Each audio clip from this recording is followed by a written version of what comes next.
ada di September tanggal 18 itu kita memasuki tahun baru orang Israel.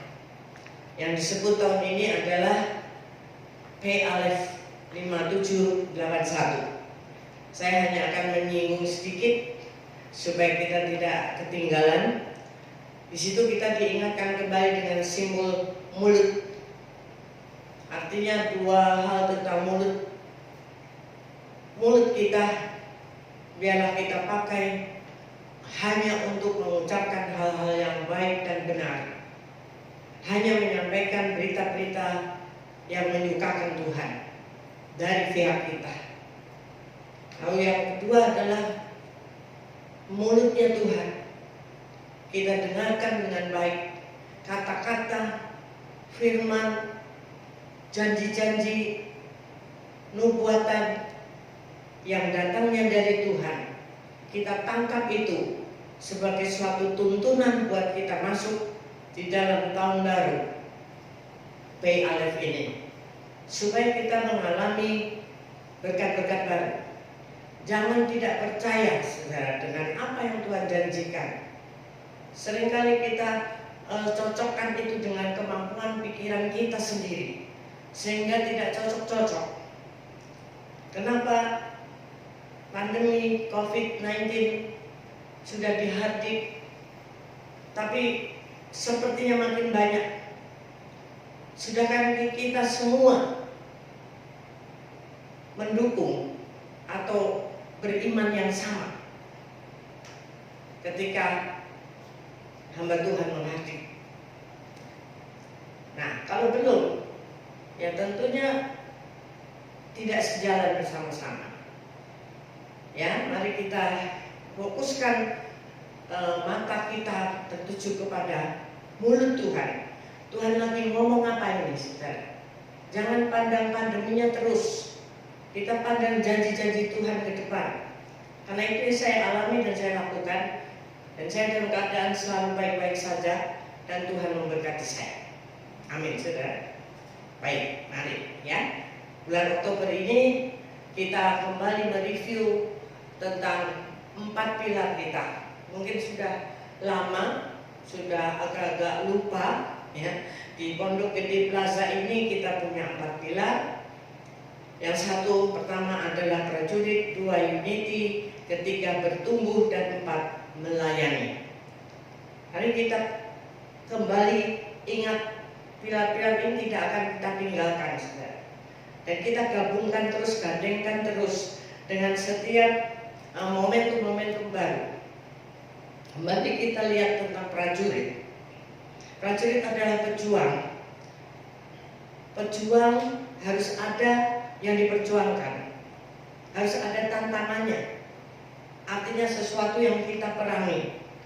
Nah, itu bisa secara fisik, jasmania, ya, seperti orang-orang yang benar-benar ngajak perang, saudara, yang mengusik kita, geng lawan geng, dengan kekuatan fisik masing-masing. 1 lawan 1 juga bisa.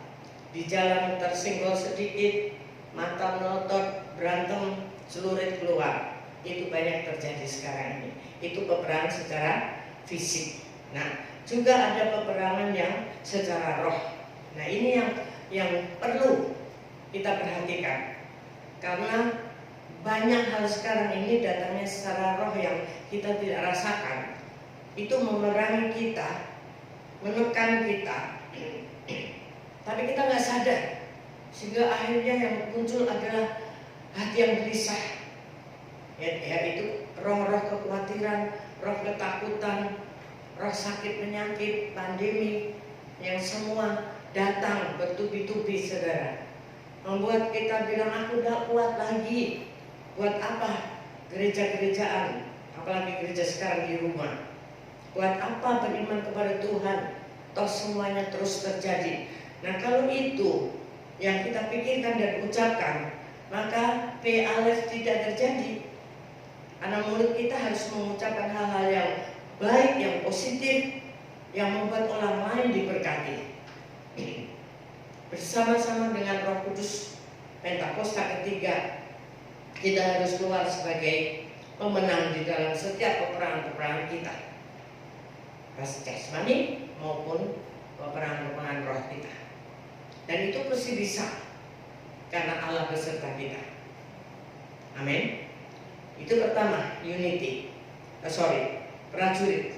Nah, masuk ke dalam kemenangan-kemenangan itu, ya. Lalu kita gandengkan dengan poin yang kedua, pilar yang kedua, yaitu unity. Di dalam kita melangkah di dalam kemenangan-kemenangan itu perlu adanya unity, kesatuan. Kesatuan bukan keseragaman, tetapi kita itu satu hati. Tidak hanya secara visinya aja, mimpinya aja sama, tetapi jauh di dalam lubuk hati itu menjadi satu. Itu yang disebut 2 atau 3 orang bersatu, Tuhan hadir. Itu arti daripada kalimat ayat itu, saudara. Hatinya itu satu. Habis saya sering bilang dengan teman-teman yang terdekat, kalau batuk sedikit itu teman sudah tahu apa artinya. Suami istri juga gitu, saudara.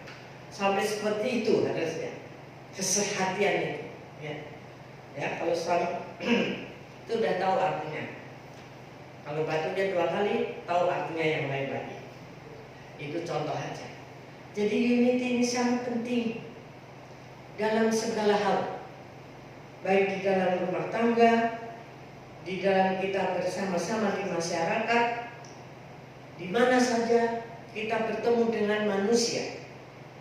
Jadi kita mesti punya cara untuk kita bisa menyatukan hati kita dengan kekuatan daripada Roh Kudus itu saja. Tidak mampu dengan kekuatan kita. Nah, contoh dari Alkitab yang saya dapatkan akhir-akhir ini adalah keunitian antara Musa sebagai pemimpin yang harus mengangkat tangannya terus supaya menang dalam peperangannya.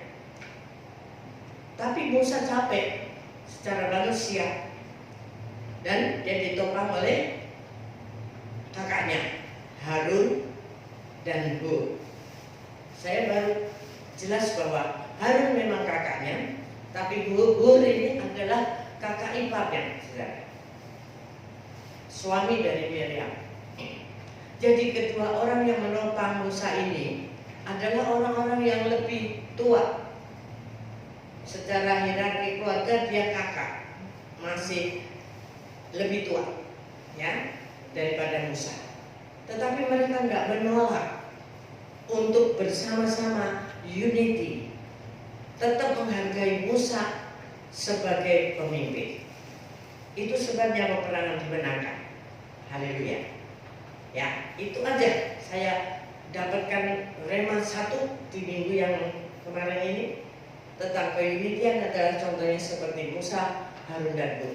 Jadi siapapun kita, hargailah pemimpinmu dengan menopang bersama-sama.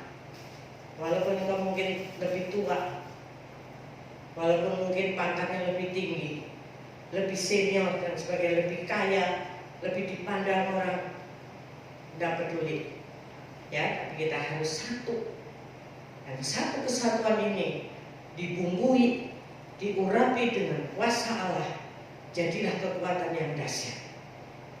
Di rumah tangga satu hati memenangkan peperangan-peperangan kita COVID ini. Mungkin ada yang kena, mungkin ada PHK, ya, yang menyedihkannya banyak keluarga-keluarga Kristen justru berantem, bercerai, bahkan lebih banyak lagi. Saya tuliskan di Bugem's Message bulan ini tentang itu, khusus tentang kemenangan di dalam mempertahankan kesatuan di dalam rumah tangga di musim pandemi ini. Banyak hal yang mengguncangkan kita, saudara. Kalau tidak bergandengan tangan kuat-kuat satu dengan yang lain di dalam kehidupan rumah tangga, yang jadi adalah neraka. Seharusnya dinikmati kehidupan bersama-sama dalam rumah tangga, sementara banyak dirubah bersama-sama. Nah, itu saudara, banyak ibu-ibu stres, anaknya sekolah di rumah, dia sendiri banyak harus ngatur segala sesuatu. Kemarin baru-baru ini ada ibu yang sampai memukul dan membunuh anaknya gara-gara nggak bisa belajar daring. Itu kan aneh. Itu siapa yang nyetir? Ya si iblis pasti. Karena apa? Dia, si ibu ini tidak punya sesuatu yang lain yang boleh menguatkan dia. Benar loh saudara, hari-hari ini jangan berharap kepada siapapun, baik itu suami, orang tua, istri, semuanya tidak bisa kita harapkan. Hanya satu, Tuhan saja. Kalau kita mendekat kepada Dia, lihat mulut Tuhan ngomong apa, dengar, turuti itu, dan engkau pasti akan menang serta diberkati Tuhan. Itu yang dasarnya. Jangan lihat yang negatifnya aja. Ya, di balik itu semua kita melihat sesuatu yang indah yang Tuhan siapkan. Kalau kita lulus di masa ini. Nah, itu unity, ya. Pribadi kita harus dikikis habis untuk kita bisa menjadi satu antara satu dengan yang lain, menjadi manusia yang baru. Nah, saudara, kemudian yang pilar ketiga adalah bertumbuh. Setelah kita bersatu memenangkan peperangan kita, lalu kita hasilnya adalah bertumbuh di dalam roh, bertumbuh di dalam iman kita. Kalau ada masalah, kita bilang, masalah engkau kecil karena Allahku besar. Amin. Tuhan Allah kita jauh lebih besar dari setiap masalah yang kita hadapi. Tapi buktikan itu di dalam kenyataan langkah-langkah hidup iman kita. Itu bertumbuh secara roh. Jadi tidak diikutin sama seperti orang lain. Ya. Apa? Oh, dia begitu, saya juga ikut gitu. Itu biasanya kelompok atau pengaruh lingkungan itu yang sangat membahayakan. Jadi carilah pengaruh, carilah orang-orang di sekitar kita yang baik kelakuannya. Jangan bilang, wah saya mau menggarami mereka. Yang ada juga dia digulung, ikut sama mereka.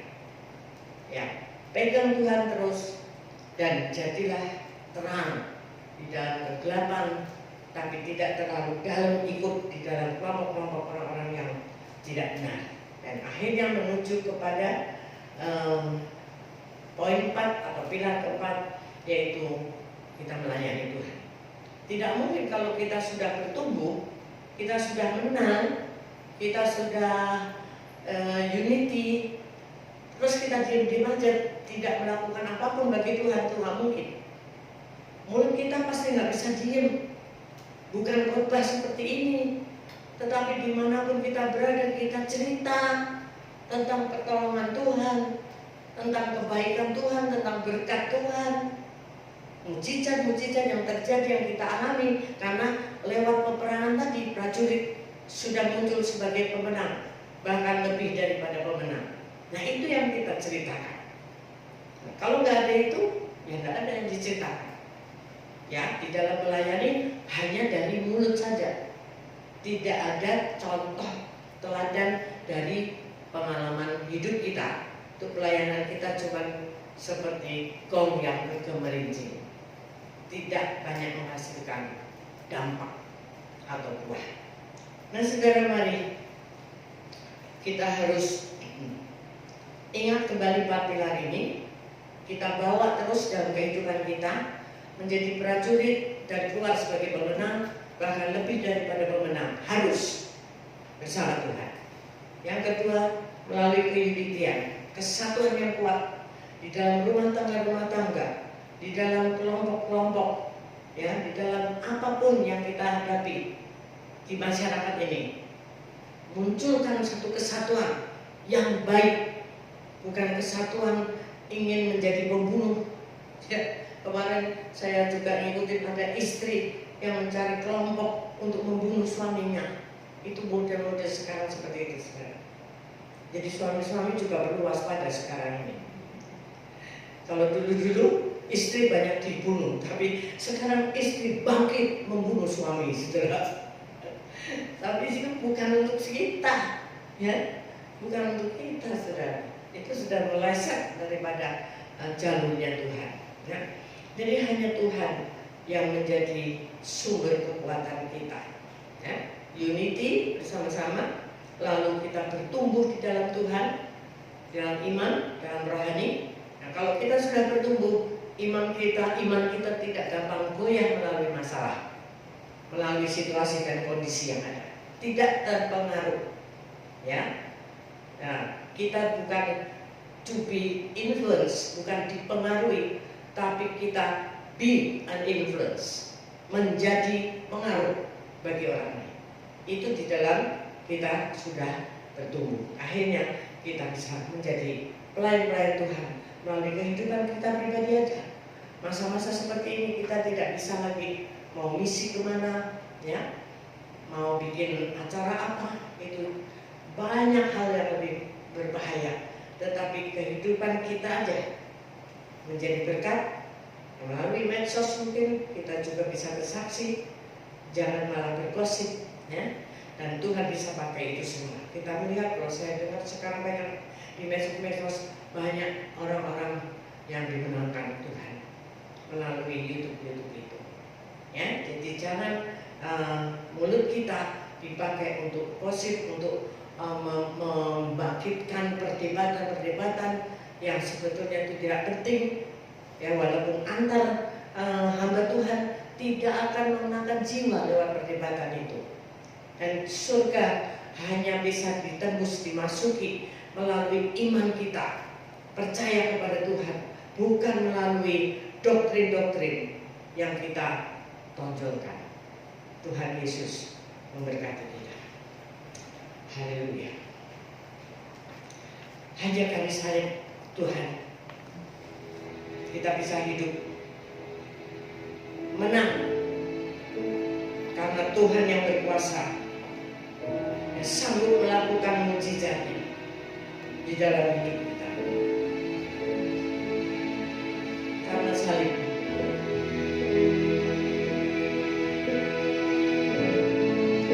Karena salibmu ku hidup, karena salibmu ku menang. Engkau yang berkuasa, sanggup untuk melakukan mukjizatmu. Karena salibmu ku hidup, karena salibmu ku menang. Engkau yang berkuasa, sanggup untuk melakukan mukjizatmu di hidupku. Saudara, hanya salib Yesus, hanya darah Yesus yang bisa membuat kita menang. Panggil Yesus di dalam setiap pergumulan saudara, dan Yesus tidak pernah mengecewakan. Asal hati kita fokus kepada Dia. Lihat mulut Yesus bicara apa, tangkap, pakai itu jadi tuntunan bagi hidup kita. Perhatikan mulut kita, apa yang kita ucapkan harus jadi berkat bagi orang lain. Terima kasih Tuhan untuk firman-Mu pada pagi hari ini. Ingatkan kembali untuk 4 pilar kami. Dan karena kami mengenangkan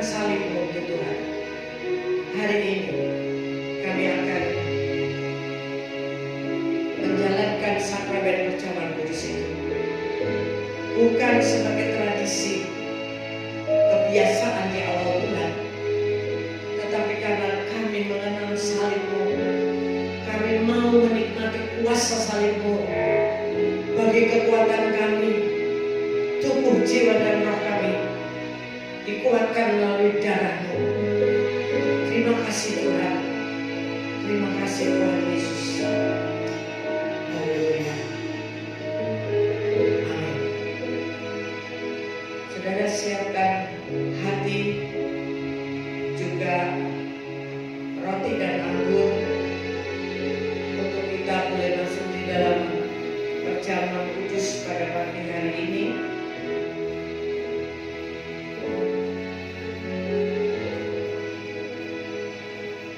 Kalau saudara tidak punya roti seperti ini, bisa pakai biskuit yang lain. Karena yang penting bukan barangnya ini, tetapi iman kita yang menerima ini sebagai tubuh Yesus yang sanggup membuat mujizat dalam tubuh kita, dalam hidup kita. Terima kasih Tuhan untuk hari ini. Sekali lagi kami boleh mengenangkan salib-Mu, mengenangkan penderitaan di kayu salib untuk kami semua, untuk menebuskan. Kau bayar mahal dan kami tidak bisa membayarnya kecuali kami hanya hidup menyenangkan Engkau. Terima kasih Bapak, kami terima perjamuan kudus pagi ini. Haleluya. Amin. Saudara boleh bangkit berdiri, sebab apa yang telah kuteruskan kepadamu telah aku terima dari Tuhan, yaitu bahwa Tuhan Yesus pada malam waktu Ia diserahkan mengambil roti, Ia angkat roti di tangan kanan kita tinggi-tinggi, dan sesudah itu Ia mengucap syukur atasnya, Ia memecah-mecahkannya dan berkata, inilah tubuhku yang diserahkan bagi kamu, perbuatlah ini menjadi peringatan akan aku. Saudara-saudara yang dikasihi Tuhan, bukankah roti yang kita pecah-pecahkan ini adalah persekutuan kita dengan tubuh Kristus? Mari kita makan dalam nama Yesus.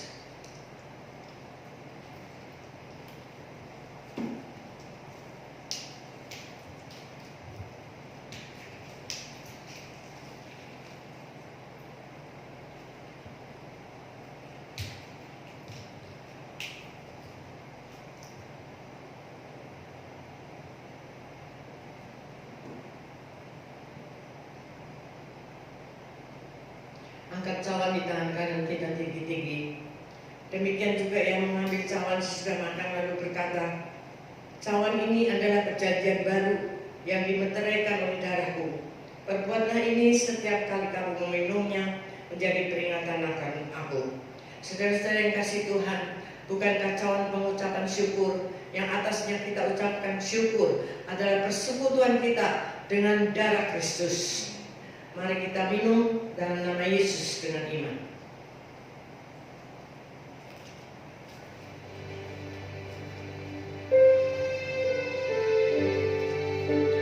Terima kasih.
hanya karena salibmu Tuhan, aku menang dalam setiap peperangan. Hanya karena darahmu Tuhan, aku dikuatkan, disempurnakan dalam hidup ini, menghadapi segala macam hal, mau COVID, mau PHK, mau keadaan yang merunyam di luar sana. Aku tetap kuat menjadi prajuritmu yang keluar sebagai pemenang, bersama-sama dalam kesatuan. Dan kami bertumbuh di dalam iman, tidak akan goyah, lalu menjadi berkat melayani orang lain, sehingga semua lidah mengaku, semua lutut bertelut, Yesus Kristus adalah Tuhan. Waktunya tinggal sedikit lagi, waktunya sangat singkat. Mari kita pakai hidup kita, kesempatan yang Tuhan masih beri, pakai untuk memuliakan Tuhan. Jangan banyak mengeluh lagi. Segala sesuatu bisa terjadi dengan mendadak-mendadak, saudara. Biarlah kita fokus memakai mulut kita dengan baik dan mendengarkan apa yang mulut Tuhan katakan. Di dalam nama Tuhan Yesus Kristus, engkau dibebaskan dari segala rasa takut, dibebaskan dari segala sakit penyakit, dibebaskan dari segala kekhawatiran masa depan, karena Allah lebih berkuasa atas segala hal yang ada dan yang terjadi di bumi ini. Dalam nama Yesus Kristus, terima berkat Tuhan yang baru hari ini. Terima kasih Tuhan, terima kasih. Haleluya.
Terima sesuatu dari Tuhan di setiap ibadah-ibadah, baik itu online, offline.